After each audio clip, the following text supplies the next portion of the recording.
आशा की किरण दिखाई देती है, साधक संजीवनी, जैसे आपको पता ही है।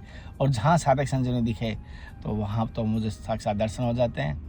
और फिर संत तो दर्शन नहीं हुए आश्रम में, फिर आगे चलते हैं। ऐसे हम यात्रा चलती रहती है और ऐसे हमें आपको दिनचर्या दिखा रहे हैं। कई दर्शन, कई आश्रम जाने के बाद भी हमें संतों के दर्शन नहीं होता। फिर माँ नर्मदा के तट पर एक जगह जाके हम रुक जाते हैं। पूरा दिन की संध्या हो जाती है, मतलब पूरे दिन की शाम हो जाती है और फिर हम खाना बनाने की तैयारी कर लेते हैं, जैसे आप देख पा रहे हैं। और ये हमारा आपने पहले देखा ही है किस प्रकार हम खाना बना रहे हैं। और दाल चावल बनाएंगे आज तो या फिर चावल। और फिर यहाँ पर कुछ सब्सक्राइबर आने लग जाते हैं और जो हमें धर्म की यात्रा से जुड़े हुए हैं, जो गुजराती भाई है, कुछ महाराष्ट्र के हैं, तो वो आने लग गए, बातें करने लगे, सत्संग करने लगे कि आपसे मिलना था, फ़ोटो ले लें। ऐसा वार्तालाप होने लगी। किस प्रकार हमारा किचन देखने लगे, इस किचन के सामान का पूछने लगे, क्या क्या रखते हो, क्या क्या नहीं।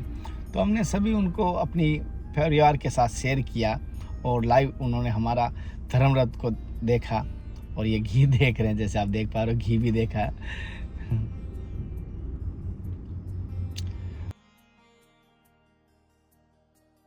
और उसके बाद हमने, जैसे आप देख पा रहे हो, चावल शायद पक रहे हैं, पकने वाले हैं थोड़ा सा, हाँ लग जा रहा है पक गए।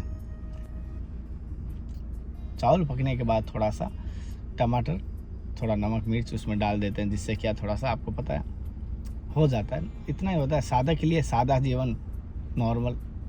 आपको दर्शन करवा रहे, नमक भी फुल डाल रहे हैं, पता नहीं, इतना तो अनुभव नहीं है, हम कुक तो नहीं है, लेकिन डाल लेते हैं। और ये मिर्च पानी में मिला के डाला और ये टमाटर डाल दिया, जैसे आप देख पा रहे हैं। अब ये हमारा आज का डिनर, कहते हैं रात का भोजन को तो, और डिनर हो गया।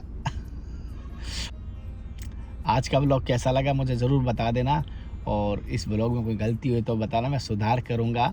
और इतना मुझे आता नहीं है और ऐसा किया है तो माफ़ करना साथियों, कोई गलती हुई तो।